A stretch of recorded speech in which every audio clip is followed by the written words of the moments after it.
Buenas tardes, compañeros y ingenieros. Vamos a hablar sobre el capítulo 2 del libro de diseño de máquinas, correspondiente al esfuerzo de promoción unitaria y de flexión. Ya, como introducción nos dice que dentro de este capítulo vamos a hablar o vamos a recordar algunos conceptos básicos para poder en los siguientes capítulos posteriores estudiar el análisis de fatiga. Así también en este capítulo dice que específicamente veremos algunos conceptos más desarrollados o más completos de lo que son esfuerzos de formación unitaria y de flexión. Ya, primero tenemos como el concepto de esfuerzo. El concepto de esfuerzo nos dice que vendrá a ser la fuerza por unidad de área y está en unidades o medido en PSI o megapascales.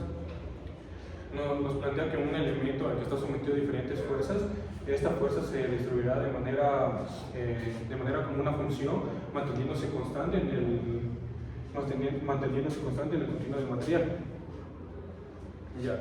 También nos dice que los componentes de estos esfuerzos que van a actuar sobre las caras de los cubos de manera perpendicular, así pudiendo interactuar de dos diferentes maneras, ya sea jalándolos hacia afuera, creando un esfuerzo normal de tensión, o empujándolos hacia adentro, creando un esfuerzo normal de compresión. Asimismo, como vemos en las imágenes, tenemos la tracción y la compresión. También tenemos el esfuerzo cortante que va a actuar paralelo a las caras. Van a ser parejas o pares y en caras opuestas, lo cual va a generar una distorsión y va a crear la forma de un romboide. Ya. Ok, también tenemos que los componentes de esfuerzo normal y cortante que actúan sobre un elemento infinitesimal dan como resultado un tensor. ¿Qué es un tensor? Nos dice que un esfuerzo es un tensor de segundo orden. Un tensor de segundo orden, el cual requiere 9 valores para ser descrito de manera tridimensional. Ponemos un ejemplo, está descrito de manera tridimensional en una matriz en la cual incluye los esfuerzos normales, esfuerzos cortantes, los puntos X, Y, Z, mientras que en un bidimensional o dimensional, en dos dimensiones, no utilizaríamos el punto Z. Ya, ok. Las caras de estos cubos infinitesimales son paralelas y están relacionadas a los conjuntos de los X, Y, Z establecidos con algunas orientaciones convenientes. La orientación de cada cara está definida por un vector normal, que es normal de superficie. Así también tenemos los componentes de esfuerzos positivos y negativos, que simplemente sería el cambio de dirección. Ya, ok, también tenemos el esfuerzo de la deformación unitaria, que nos dice que el esfuerzo y la deformación están relacionados linealmente por la ley de Hooke en la región elástica de algunos materiales o de la mayoría de los materiales utilizados para la ingeniería. También nos dice que la deformación unitaria es un tensor de segundo orden al igual que el esfuerzo. Y se expresa de la siguiente manera: matricial en 3 dimensiones y 2 dimensiones. Ya.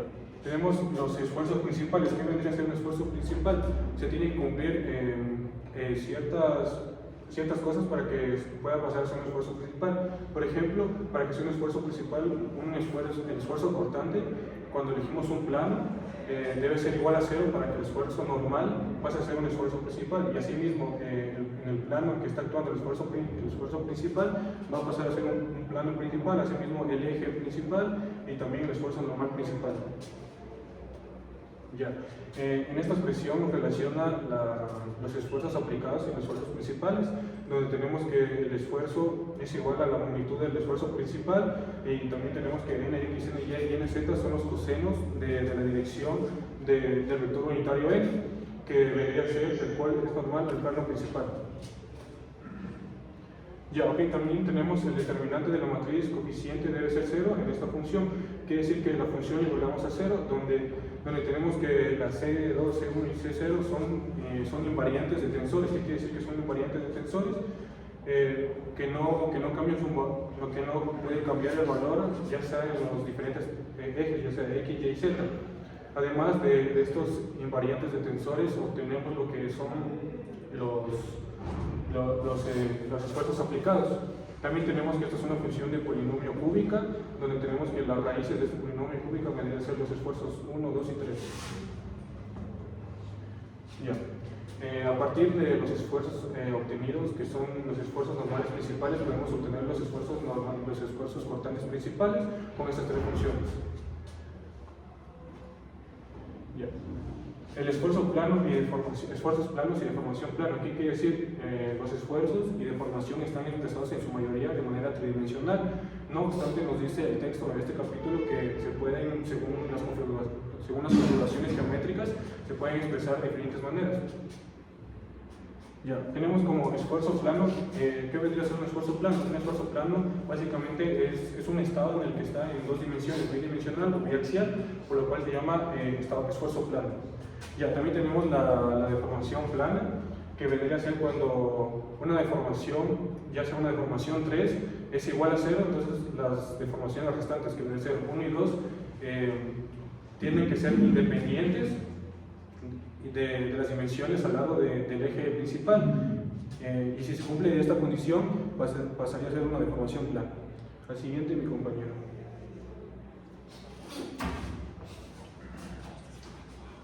Bueno, yo les voy a hablar sobre el punto 2.5, que son los círculos de Morse. Los círculos de Morse son una herramienta gráfica que nos permite lo que es visualizar y analizar los esfuerzos, los diferentes esfuerzos principales, como pueden ser los esfuerzos normales y también los esfuerzos cortantes que se encuentran en un punto. Eso fue ideada por Otto Morse. Utiliza lo que es un diagrama de ejes. En el eje horizontal se encuentran lo que son los esfuerzos normales y en el eje vertical lo que son los esfuerzos cortantes. También para lo que nos permite encontrar lo que es el círculo de Morse son el esfuerzo máximo, el esfuerzo mínimo, también el esfuerzo promedio, el esfuerzo cortante máximo y también las direcciones de los planos principales. Para lo que es el análisis tridimensional se trazan lo que son 3 círculos. Además, los ángulos en el diagrama van a ser el doble que los del material real. También tenemos que, aunque existan métodos computacionales, sigue siendo útil para la verificación y la comprensión visual. También tenemos, como 2.5, tenemos los esfuerzos aplicados contra los esfuerzos principales. Los esfuerzos aplicados se derivan directamente de las cargas externas aplicadas en lo que son definidos por un sistema de coordenadas, donde aquí los esfuerzos aplicados son los 9 componentes del tensor de esfuerzos, donde los 3 primeros son los tensores de esfuerzo normal y los de acá y los 6 restantes son de esfuerzo cortante. También se los puede representar de forma de matriz de 3×3, donde cada uno va a definir una fuerza aplicada. Los esfuerzos principales. Aquí estos se presentan en planos, donde no van a existir lo que son esfuerzos cortantes. En este plano, con solo ver que el esfuerzo normal no va a ser diferente de 0, los esfuerzos principales van a aparecer en lo que son en planos inclinados. Aquí, para el análisis del círculo de Morse, aquí el análisis del círculo de Morse va a revelar lo que son las transformaciones internas. Aquí, cuando se presentan fallas, estas fallas muchas veces se dan en lo que son los planos principales, pero casi no siempre se van a dar en lo que son donde se aplican las cargas. Aquí tenemos los siguientes esfuerzos cortantes principales que se obtienen a partir de los esfuerzos normales, como ya lo explicó el compañero. Y además aquí va a existir fallas, aún así no se tenga presente aquí un esfuerzo cortante. Como 2.7 tenemos lo que es la tensión axial. Aquí la tensión axial ocurre cuando una carga actúa a lo largo de un eje sobre un objeto. Este puede ser en cables o también en tornillos, siempre y cuando se encuentre en la tensión. Aquí tenemos una representación gráfica de lo que es un diagrama de lo que sería una tensión axial en un objeto. Aquí tenemos también el esfuerzo normal axial, que sería igual a lo que es la carga axial sobre la área de sección transversal. Y la deformación axial, que sería la misma, sería lo que es la carga axial por la longitud del componente sobre la área de la sección transversal por el módulo de Young del material.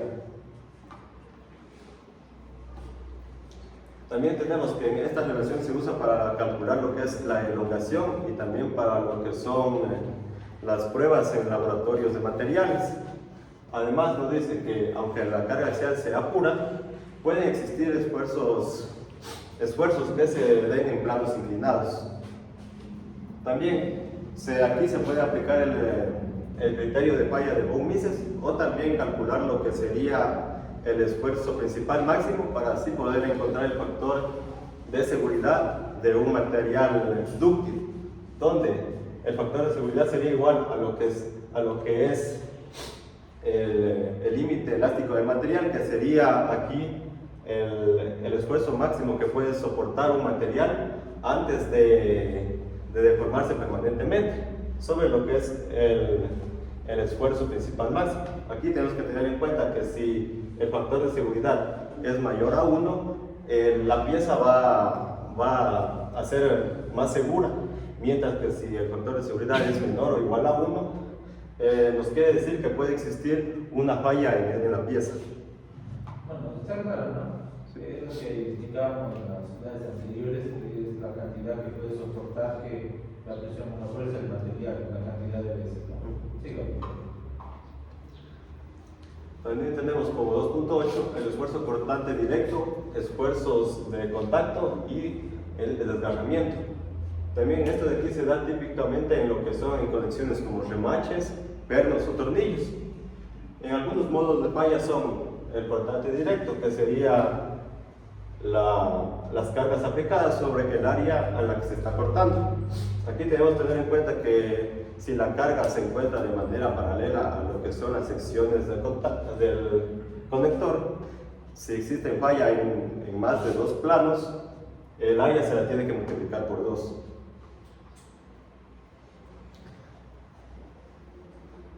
Aquí tenemos que la presión del contacto directo, la presión excesiva entre el conector y el orificio puede deformar o dañar el material.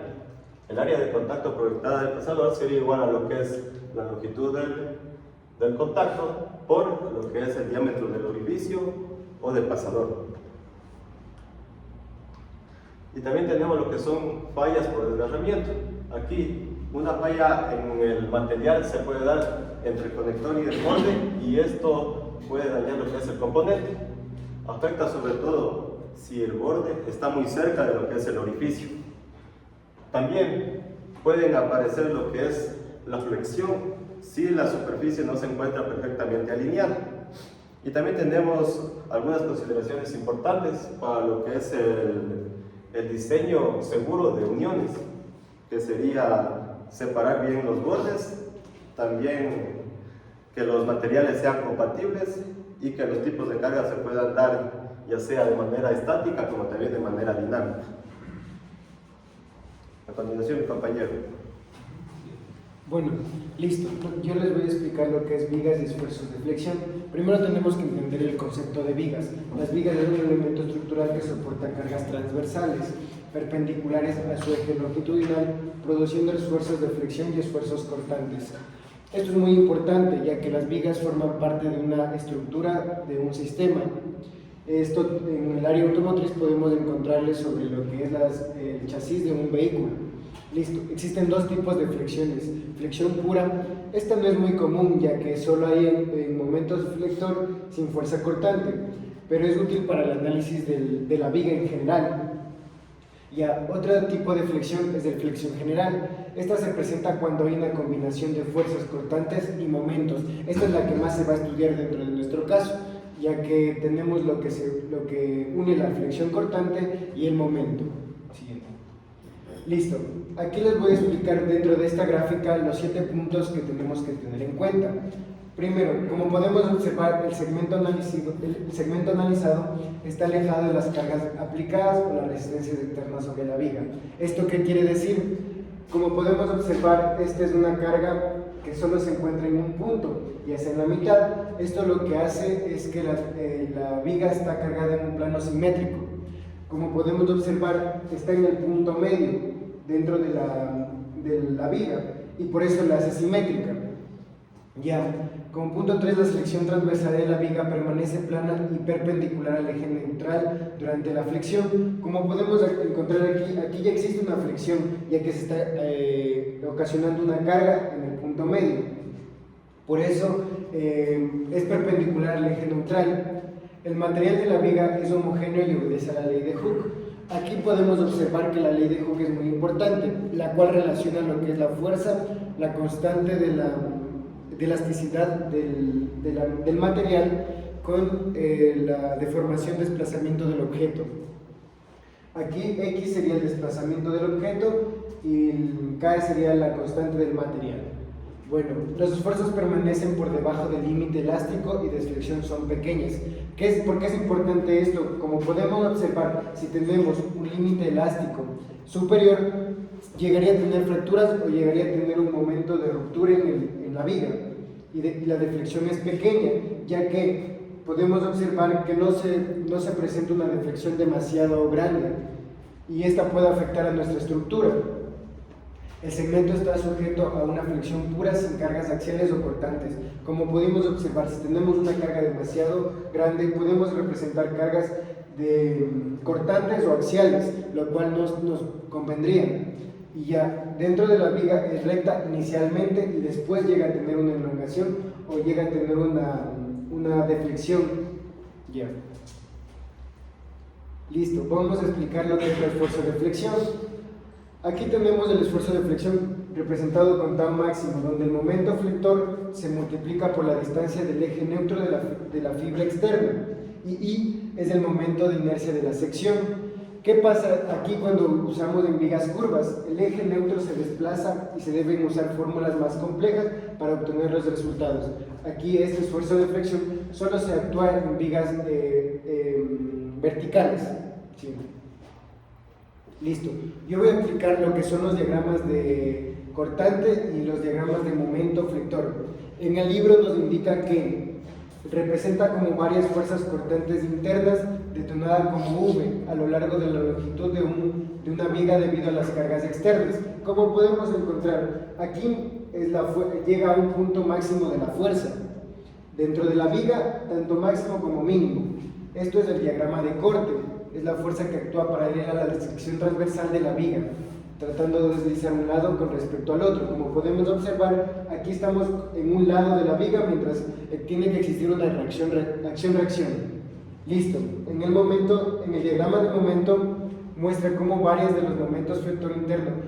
El momento máximo, aquí siempre tenemos que tener en cuenta un momento máximo, que sería el punto mayor de los momentos. El efecto de flexión que tiende a curvar la viga aparece cuando una fuerza intenta doblarla. El momento máximo, como nos explica el libro, es la que tiende a curvar la viga. Aparece cuando la fuerza interna trata de doblar la viga de una manera para obtener un esfuerzo. Ya, sí. Ya, ahora sí, vamos a explicar lo que vendría a ser las deflexiones en vigas. Dentro de las deflexiones en vigas es el desplazamiento que sufre una viga cuando se aplica una carga. Como podemos observar, las cargas vendrían a ser las fuerzas aplicadas sobre la viga.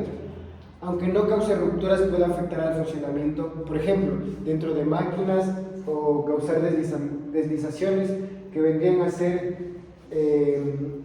una fractura dentro del chasis de un vehículo, por ejemplo, dentro de la industria automotriz. Ya. La deflexión por flexión de una viga se calcula por integración doble de la ecuación de la viga. Esta es la ecuación de la viga, donde actúa el momento E, que es el módulo de la elasticidad, y I, lo que vendría a ser el área de la sección transversal. Bueno, yo voy a explicar un poco sobre los modos de explorar este método. Son por calcular las funciones cortantes, momentos y pendientes de las vigas. Aquí tenemos 5 tipos de vigas, lo que serían vigas simplemente apoyadas con cargas uniformemente distribuidas. A sería la distancia de las vigas respecto a un punto. Aquí lo toma desde la reacción 1. Como podemos observar, estas vigas están en equilibrio, ya que una fuerza actúa para abajo, mientras las reacciones siempre van a actuar para arriba. Ya. Aquí tenemos la viga en voladizo con cargas concentradas. aquí existe una carga que está concentrada desde la punta, donde donde no está en voladizo, ya que aquí se está actuando con respecto a alguna superficie. Ya. En la parte C tenemos vigas suspendidas con fuerzas concentradas y cargas uniformemente distribuidas. ¿Esto qué nos quiere decir? Que en nuestra viga existe una parte que está en voladizo. No podemos obtener los dos que está concentrada y apoyada, mientras que una está en voladizo, y esta llegaría a tener el momento donde tendría más deflexión por la fuerza que actúa dentro de ella. Ya, las vigas estáticamente indeterminadas, como ya explicaron, existen unas vigas donde un punto no llega a tener sentido, ya que, como podemos observar, dos vigas están apoyadas y un punto donde realmente no existe un apoyo en sí, más la colocan para que exista un momento torsor. Así es. Gracias. Sí. Ya, yo les voy a explicar lo que es el método de Castigliano. El método de Castigliano fue elaborado por Carlos Alberto Castigliano en el siglo XIX. El método nos ayuda es una técnica analítica basada en energía de deformación que nos permite calcular tanto la deflexión y giros de una estructura elástica. Cuando nos referimos a estructuras elásticas siempre nos vamos a referir tanto como vigas o como ejes. Otro punto que nos ayuda a calcular es las reacciones indeterminadas en sistemas estructurales redundantes. Este método es muy útil, ya que en estructuras complejas con múltiples apoyos nos ayuda a calcular las cargas que existen dentro de ellas y las deflexiones. Se necesita obtener desplazamientos exactos en un punto específico. ¿Esto qué quiere decir? Que el desplazamiento tiene que ser de un punto en específico para que obtener las diferentes deflexiones y giros. Ya, este método nos ayuda con una fórmula, que esta es la fórmula de Castigliano. Dentro de esta fórmula lo que nos expresa es el desplazamiento de un punto, que sería venir la diferencia. Este es el desplazamiento de un punto. Es la energía de deformación, lo que vendría a ser lo que es la derivada parcial de la energía de deformación con respecto a esa carga, con respecto a la carga Q. ¿Qué vendría a ser esto? Esto tiene que tener una norma, ya que Q representa una carga generalizada y la diferencia una deflexión generalizada. Siempre tienen que ser generalizadas, ya que cuando no representan esto no podemos usar este método. Ya, aquí tenemos tres tipos de energía de deformación. Cuando usamos la energía de deformación por flexión, siempre va a actuar con momentos, ya que esto nos representa la fórmula, la cual es un medio de la integral de 1 a 0 del momento al cuadrado por el módulo de elasticidad por el momento de inercia. Y mientras que por torsión siempre va a actuar el torque, lo que es el torque, T se representa el torque, la cual es un medio de la integral de 1 a 0 del torque al cuadrado por G, que es el módulo de rigidez, por el momento polar de inercia. Mientras que la carga axial siempre va a estar representada por la fuerza, o sea, siempre va a actuar una fuerza dentro de la carga axial, la cual es igual a un medio de la integral de 1 a 0 de la fuerza al cuadrado dividido al módulo de elasticidad al área que tenemos en la carga. Siguiente. Bueno, aquí voy a hablar de un punto importante, cuál es la torsión. Los elementos se cargan con un momento respecto a su eje longitudinal. La torsión es muy importante, ya que en nuestra área automotriz representa una transmisión de la potencia del motor hacia las ruedas de un vehículo. Y es muy importante tener este punto en cuenta, ya que la torsión forma gran parte de la ingeniería. Bueno, muchas piezas y máquinas tienen cargas combinadas de torques y momentos de flexión.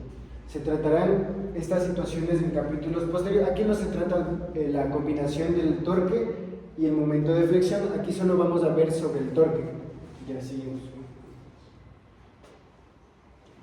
Ya, en secciones circulares, un elemento diferencial tomado en cualquier parte de la superficie exterior se cortará en una carga de torque. En el libro, lo que nos representa el torque es la T, mientras que el radio en cualquier punto está representada por el punto P, y J vendría a ser el momento de inercia polar del área sección transversal.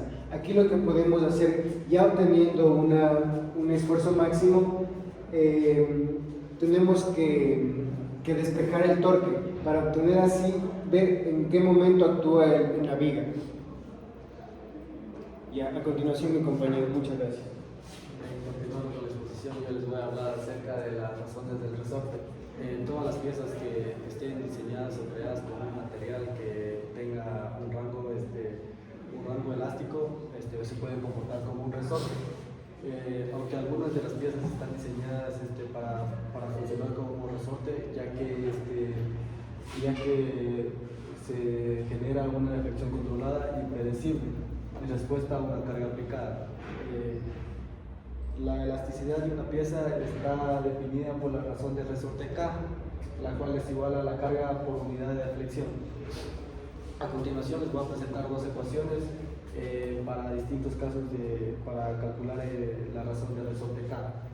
Para resortes con movimiento rectilíneo tenemos la razón de resorte K es igual a la fuerza aplicada sobre la deflexión resultante, y para resortes con movimiento angular la siguiente expresión es el torque aplicado sobre la deflexión angular resultante.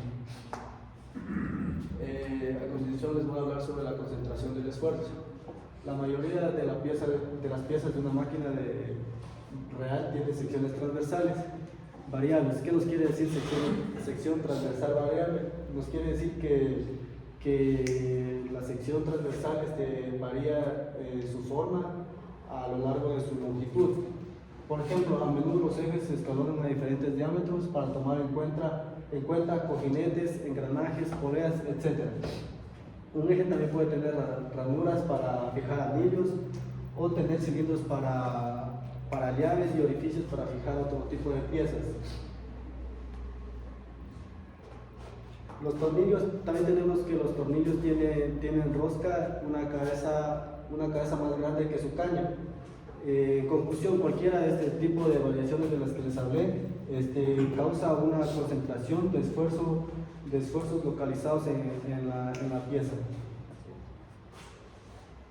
La cantidad de esfuerzos en cualquier geometría se denota por un factor de concentración de esfuerzos geométricos. KT para esfuerzos normales o bien KTS para esfuerzos cortantes. Entonces, el esfuerzo máximo en un incrementador de esfuerzo se denomina mediante la siguiente ecuación. Esfuerzo máximo es igual a KT, que sería el esfuerzo geométrico por el esfuerzo nominal, y el cortante máximo, que es el esfuerzo geométrico para esfuerzos cortantes por el esfuerzo nominal. Y tenemos la concentración de esfuerzos bajo cargas estáticas. La ductilidad o fragilidad del material tiene un gran efecto sobre la respuesta a su comportamiento bajo cargas estáticas. Por ejemplo, los materiales dúctiles cederán localmente en los incrementos de esfuerzo. ¿Qué nos quiere decir cederán localmente? Cederán se refiere a que el material alcanzó su punto de fluencia en la cual el material se deforma. Entonces el material cederá localmente en los incrementadores de esfuerzos, mientras que el material con menores esfuerzos, lejos de la discontinuidad geométrica, permanecerá bajo el punto de fluencia, es decir, que permanece bajo el punto en la cual se deforma. Entonces, cuando el material empieza a ceder o a deformarse, la curva de esfuerzo de deformación deja de ser lineal y con una pendiente baja, en la cual se previene el incremento de esfuerzos en ese punto. Tenemos los materiales frágiles. Pues bien, los materiales frágiles no cederán localmente, puesto que no tienen un rango plástico. Por lo tanto, las concentraciones de esfuerzo tienen un efecto sobre su comportamiento, incluso bajo cargas estáticas. Una vez que el esfuerzo en el incrementador de esfuerzos excede la resistencia a la fractura, se generará una grieta. Esto reduce la disponibilidad de material para soportar la carga y a su vez genera un incremento de concentración de esfuerzos en la grieta. Tenemos la concentración de esfuerzos con carga dinámica. Pues bien, la carga dinámica se distingue de la estática por el hecho de que origina modificaciones tanto en la magnitud de la tensión como en la deformación a la que da lugar.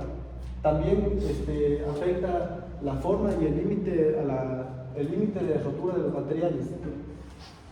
Pues bien, los materiales dúctiles bajo una carga dinámica se comportan y fallan como un material frágil. Entonces, sin importar la fragilidad o ductilidad del material, el factor de concentración de esfuerzo se debe aplicar cuando exista concentración de esfuerzos de cargas dinámicas. A continuación les voy a hablar sobre el diseño para eliminar concentraciones de esfuerzo. Con frecuencia se necesitan geometrías complicadas para el buen funcionamiento de una pieza, de una máquina. Por ejemplo, un cigüeñal debe tener contornos adecuados para que pueda cumplir con su función. El diseñador siempre se enfrenta a problemas de concentración de esfuerzos, por lo cual el estudio de la curva de concentración de esfuerzos nos presenta dos soluciones para minimizar este tipo de concentraciones de esfuerzos. La primera, que es, si es posible, evite cambios abruptos de gran magnitud en la sección transversal, y la segunda, que evite por completo las esquinas puntiagudas y procure los radios de transición. Es decir, que aquí les he puesto un ejemplo con dos imágenes. Nos dice evite por completo las esquinas puntiagudas. En este caso de aquí, que evitemos por completo las esquinas puntiagudas y procure los radios de transición como se puede ver en la imagen, para el flujo de la concentración de cargas. Aquí también les he puesto otro ejemplo, las modificaciones que se les puede hacer a la pieza para evitar concentraciones de carga. Siguiente. Y tenemos la razón de L. Una columna corta fallará la compresión y su esfuerzo de compresión se calcula mediante la siguiente ecuación, que es la presión sobre el área. Y una columna intermedia o grande fallará por faldeo cuando la carga axial supere el valor crítico. También el factor que determine si una columna es larga o corta es la razón de Everett, que es igual a la longitud de la columna sobre el radio de giro. Y el radio de giro se calcula mediante la siguiente ecuación que les he puesto aquí a continuación, mi compañero. A mí me tocó sobre los esfuerzos de cilindro a 2.17. Nosotros sabemos que los cilindros se los utiliza con frecuencia como recipientes o tuberías para almacenar cualquier tipo de cosas, ¿no? Como por ejemplo cilindros de aire o cilindros hidráulicos, también las cañerías de un arma de fuego, y lo más común en ingeniería automotriz, los cilindros de combustión. Estos tipos de cilindros pueden estar abiertos o cerrados, donde ¿por qué se diferencian así? Porque digamos, cuando está un cilindro con extremo abierto, tiene esfuerzo dimensional, donde va a haber un esfuerzo friccionante longitudinal, y cuando están los dos, si es de extremos cerrados, tendrá o experimentará un esfuerzo tridimensional, donde este esfuerzo tridimensional será llamado longitudinal o axial. Estos tres esfuerzos son aplicados mutuamente ortogonales y son principales, ya que aquí no existe esfuerzo cortante. Aquí tenemos las ecuaciones, lo cual nosotros utilizamos para sacar los esfuerzos flexionantes, radiales internos y externos. donde aquí tenemos un ejemplo de donde sale este tipo de ecuación, donde la presión interna va a ser esta y la presión externa van a ser este tipo de flechas. ¿Ya? Aquí se van a relacionar esta con la de allá. ¿Por qué? Porque aquí el radio que va a experimentar, la presión que va a experimentar este radio va a ser la presión externa. ¿Ya? Aquí tenemos, como lo dije antes, si los extremos del cilindro son cerrados o abiertos, se va a diferenciar el tipo de cálculo. ¿Ya? Aquí tenemos la ecuación de un esfuerzo flexionante en un cilindro cerrado, de extremo cerrado, donde la presión se relaciona con el radio, como dije antes, y aquí tenemos cuando la presión externa, o sea, la presión que se aplica en el radio externo es cero. Entonces, para que la multiplicación no se anule, eliminamos esta y nos sale esta ecuación. Y aquí tenemos la ecuación para extremos cerrados. Con eso nosotros tenemos un cilindro de pared delgada. Nosotros, para saber que es un cilindro de pared delgada, tiene que ser menor que el 10% aproximadamente del radio. Y ahí esto se puede considerar un cilindro de pared delgada, porque la distribución de esfuerzos a través de la pared delgada es casi uniforme. Aquí tenemos una expresión del esfuerzo friccionante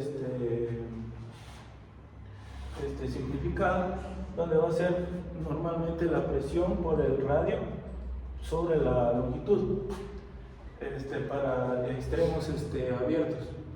Y aquí, como dije antes, cambia.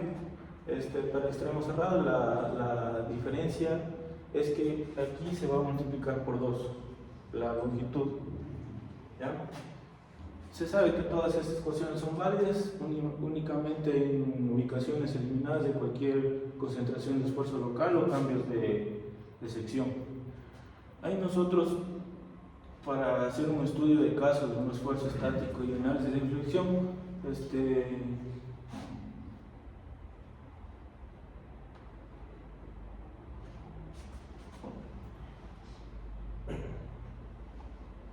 ¿ya? Nosotros vamos a determinar como un ejercicio, ¿no? Para saber, aquí vamos a determinar los esfuerzos y las deflexiones de los puntos críticos de la palanca de freno. Y aquí vamos a mostrar unas ecuaciones, las cuales explicaron mis compañeros, donde el esfuerzo flexionante en X va a ser igual al momento por el diámetro sobre la longitud, o sea, el área longitudinal. Y aquí vamos a partir de esta parte de aquí. Aquí, aplicando momentos, se sabe que es fuerza por distancia, va a ser 267 newtons por esta distancia de aquí. Esta distancia de aquí está en milímetros, la convertimos a metros para poder eliminar.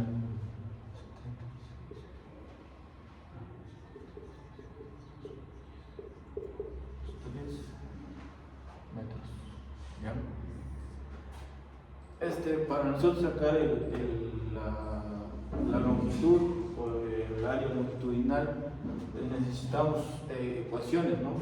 Entonces aquí según la ecuación de este tipo de sección, va a ser I sobre 36 por el diámetro, que nos da un diámetro de 14,3 milímetros. ¿Ya? Entonces ahí lo convertimos a metros, 0,53, eso lo elevamos a la cuarta, metros a la cuarta, lo cual nos sale 70,9 megapascales. ¿Ya? De ahí nosotros calculamos el esfuerzo constante con la siguiente ecuación: el esfuerzo constante entre X y Y, donde va a ser 4 por el esfuerzo vectorial va a ser igual a este de aquí, ¿ya? Sobre 3 por área, ¿ya? Aquí el área no es lo mismo que aquí, ¿no? Va a ser el área de un cilindro. Aquí va a ser 4 por 267 newtons sobre 3 por pi cuartos, diámetro que es 0,0143 al cuadrado, metros cuadrados, lo cual según sale va a ser igual a 2,61 megapascales. ¿Ya? De ahí nosotros tenemos que calcular el área de la sección transversal, el diámetro de la sección transversal con la siguiente ecuación, que va a ser igual a Y sobre la fuerza aplicada por sobre el módulo de Young por este de aquí, ¿ya? Pero bueno, ya esto multiplicado por x al cubo, donde x va a ser 127 toda la longitud, ¿no? Más menos 3 por esta sección de aquí, pongámosle a, por x al cuadrado menos x menos a al cubo. Ya teniendo en cuenta el módulo de Young y el área de la sección transversal, resolvemos. Aquí va a ser, la práctica va a ser en 267 newtons sobre el módulo de Young, lo cual nos da un módulo de Young, aquí es por 6. Va a ser un módulo de Young de 71,7 megapascales por 203,2 metros. Y aquí sabemos que ese es el diámetro total, entonces sería 127 al cubo menos 3 por 76,2 por 127 al cuadrado menos la resta de estas dos,